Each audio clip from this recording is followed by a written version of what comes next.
I'm Charlene from Fleurieu Gifts and also our sister store Botanista in Port Noarlunga. And today we're going to be putting together a Fleurieu Gifts Kokedama Kit. Okay, so inside your Kokedama Kit you'll find some handy instructions, some string. They come in natural jute, orange, yellow and pink. Today we're using natural jute. You get a pair of gloves, of course, sphagnum moss and our special Kokedama soil mix. So that's everything that you'll find in your kit. Everything that you'll need except for your plant.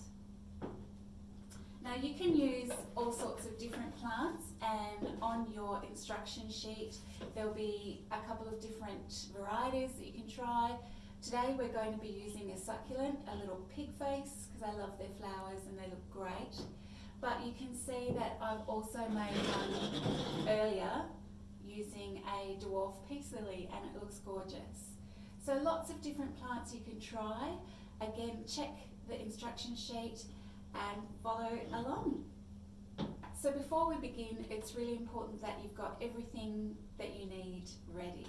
So we'll need a pair of scissors, we'll need some water, you'll need a bucket or a bowl or something to mix your sphagnum moss and also your Kokedama mix.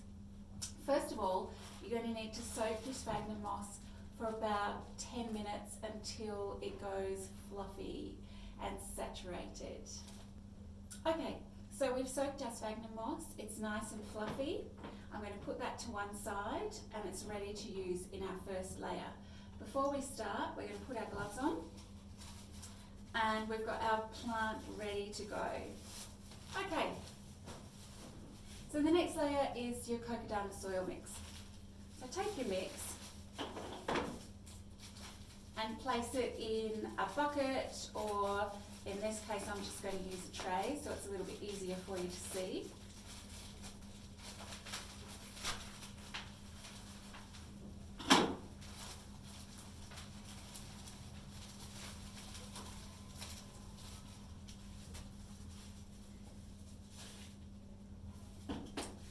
The important thing with this step is that it's much easier to add water than it is to take it out.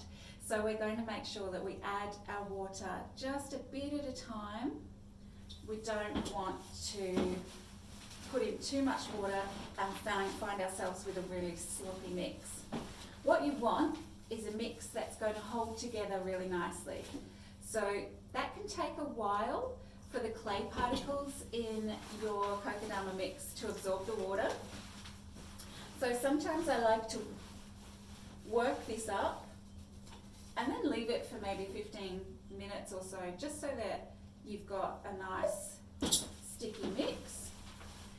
So that's starting to come together, still really crumbly, so we need to add a little bit more water.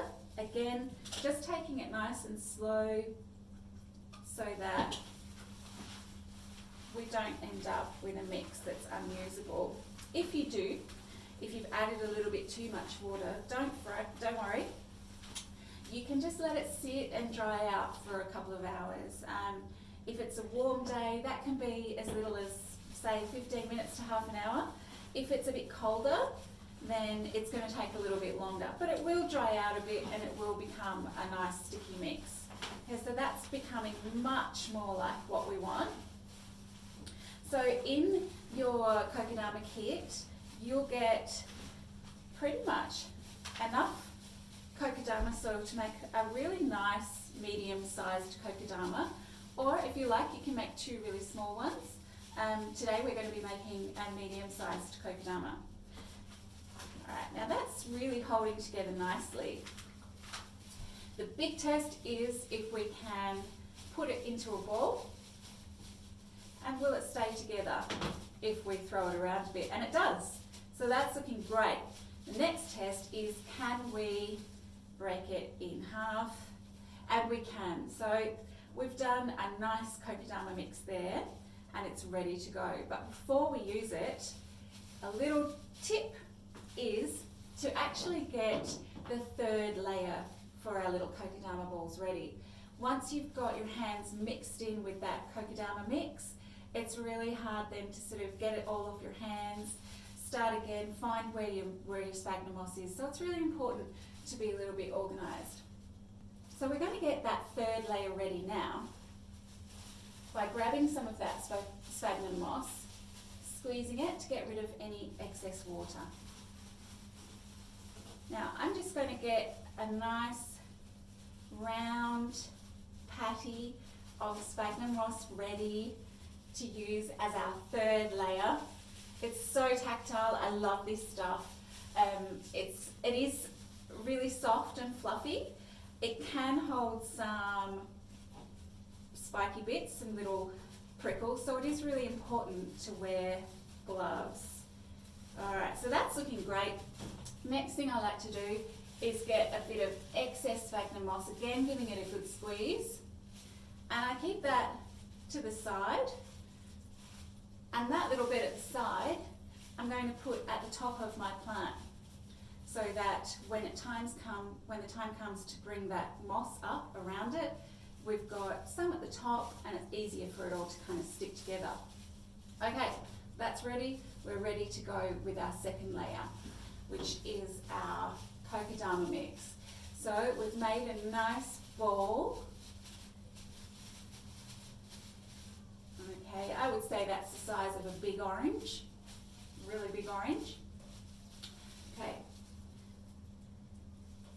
we're going to break it into two halves, a bit like a hamburger. I'm going to grab my root ball and lay it on one side.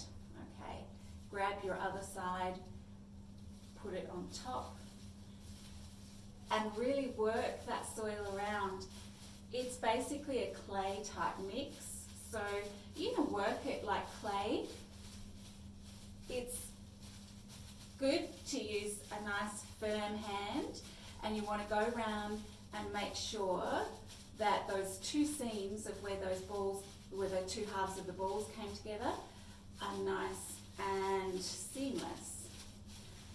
Okay, so our mix was nice and sticky, and it's sticking really nicely to our root ball. That is looking great. Pop that back on there. Okay. Just going to take it down from the top a little bit. Sometimes it rides up over the first layers of leaves, so we'll just push that down.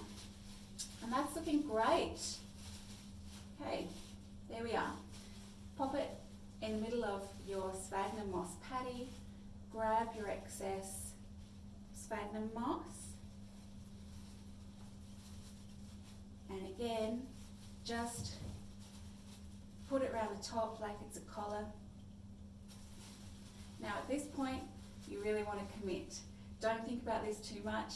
You want to get that moss around the sides of your kokedama and hold it really firmly. So I haven't taken my hand off the whole ball at any stage, and that just helps to make sure you're in control and you've got moss sticking and going where you want it to go. All right, pressing it on pretty firmly because you want it to stay where it is. Now, remember I said it's really good to have everything ready. So you want to have your twine ready and your scissors ready to go at this stage. Now I'm going to pick this up. I'm right-handed, so this is going in my left palm. I'm going to grab my twine. Okay, I'm going to leave a bit of a tail, and I'm going to put it under my left thumb, and that's going to anchor it there. And then we're just going to get string on our ball, because we don't want our moss to fall off. Turn it around in your palm so you can get string on the other side. That's looking great. I'm not getting up too close to the stems. They'll be left fairly loose, but there we go. Now you can, remember that this is clay, so if you're not happy with the shape, don't stop at this point, wait, and just keep going. So I'm really happy that that moss isn't going to fall off.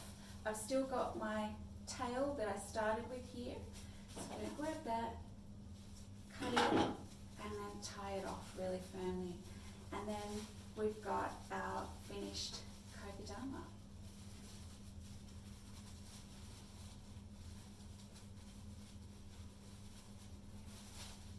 Once I've tied that, I'm just going to cut that off there. Get rid of those. Keep my string, I might want to use it later. And then I'm just going to push that into more of a round shape. And there we go. There's our kokedama. And it's finished, ready to do whatever you decide to do with it. Now at this point, you can put it on a really nice plate or a beautiful bowl and have it as a centerpiece.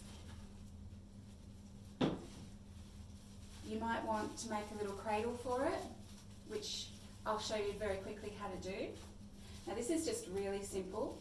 I'm going to take one piece of string, grab another equal length.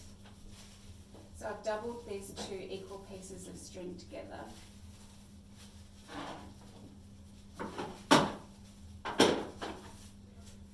I'm just using string, so I'm going to take my gloves off. It's much easier to tie knots without gloves.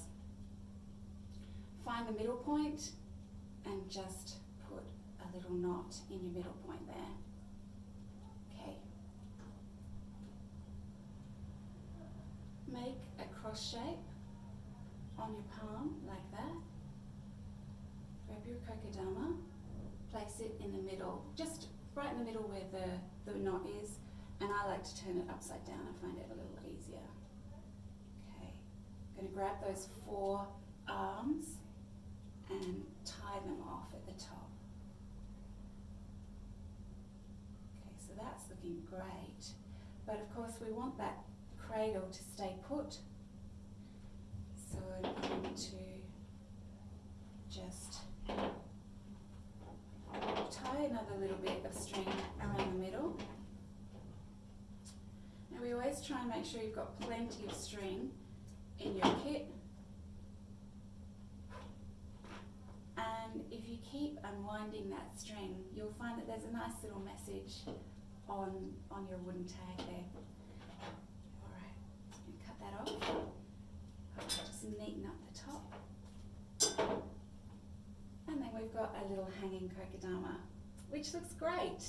Now, some of you may have purchased this in conjunction with one of our Macrame kits from Not Modern. So let's have a look at how that's going to work. Okay, so here is one of our kokedama hangers that you may have made with your kokedama kit or your hanging kit from Not Modern. Now all I'm going to do here is take our beautiful little kokedama that I've just made. Now you might want to use a hanging plant with this. Some really good hanging plants for this project would be devil's ivy or any sort of relative of devil's ivy. Maybe a syngonium will look gorgeous. Something that hangs looks really lovely with one of these kits. But there we go.